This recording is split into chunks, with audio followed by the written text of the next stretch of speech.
Welcome to the WTR Healthcare Happenings podcast. I'm your host, Tim Gerdeman, Vice Chair and Co-founder and Chief Marketing Officer of Water Tower Research.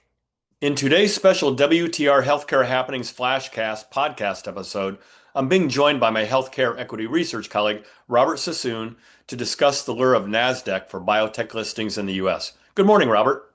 Good morning to you, Tim.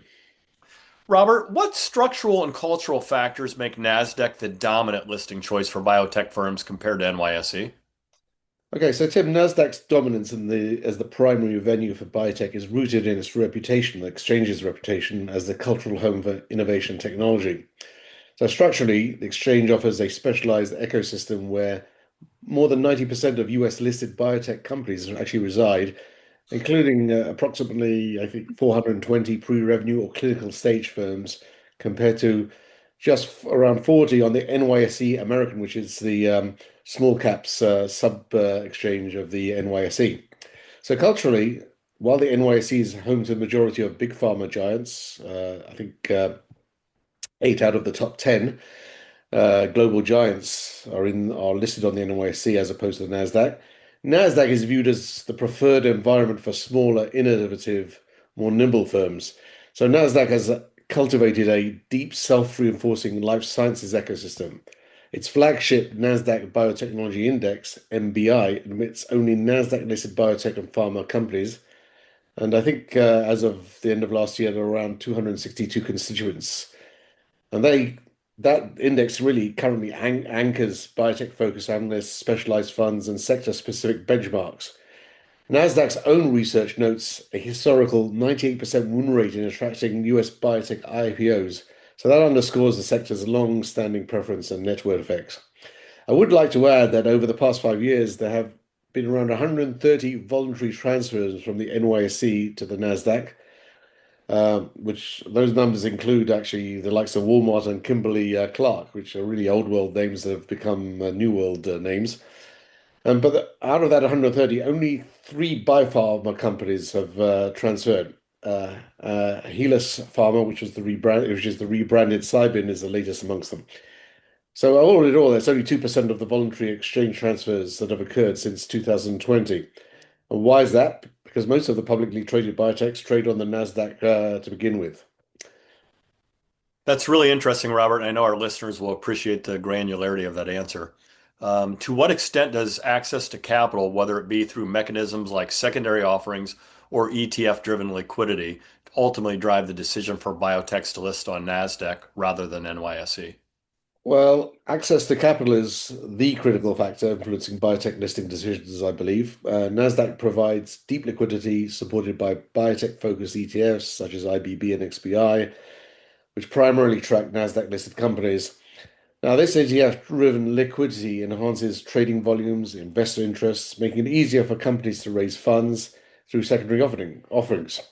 Nasdaq's infrastructure and established investor base also allows biotechs to execute follow-on financings quickly and efficiently, which is really essential for companies that anticipate multiple rounds of capital raising before reaching commercialization. Now, in contrast, NYSE American lacks the same level of liquidity and sector-specific investor engagement, making Nasdaq the more attractive option for biotechs prioritizing capital access. Now, in the past year, the NYSE American has taken bold steps to compete with and in some respects surpass Nasdaq, though not enough to retain the likes of Cybin or Helus Pharma, as it's now called. Nasdaq continues to offer key advantages for biotech companies, chief among them access to capital, while the NYSE American introduced a 5-year holiday on secondary offering fees effective from April of last year. It still falls short of Nasdaq's unlimited zero charge policy. So Helix, for example, if it stayed on the American, its fee-free window would have ended in August 2026, as it was actually listed on that exchange in 2021. Most interesting. We've seen voluntary exchange migrations happen quite frequently, but in your opinion, does it really matter in the end from a valuation perspective, Robert? That is the $64 billion question, the impact on valuation. So voluntary exchange migration often serves as a valuation catalyst by correcting lagging recognition through increased institutional exposure. So the most notable success story amongst the biotech companies is Amneal Pharmaceuticals, which saw its shares climb 55% within the first year of its NASDAQ move and more than 150% since the initial transfer announcement in December 23. That's 2023. Now, this growth was fueled by NBI inclusion, which boosted visibility, and that was really the main purpose for Amneal to transfer from the NYSE. However, migration is not a panacea for smaller firms like IBIO. The listing facilitated a 50 million capital raise. That was good. So that happened soon after its transfer in early March 2025. However, IBA's share price, while it surged 75% from the mid-February announcement last year to that transfer date, its current valuation is significantly below the levels seen at both of those earlier points. Helus, which trades under the ticker HELP, is trading around 20% above its price at the time of announcement of the transfer in December 2025. So while switching exchanges can improve technical factors like ETF inclusion and analyst coverage, long-term valuation ultimately depends on clinical progress and execution.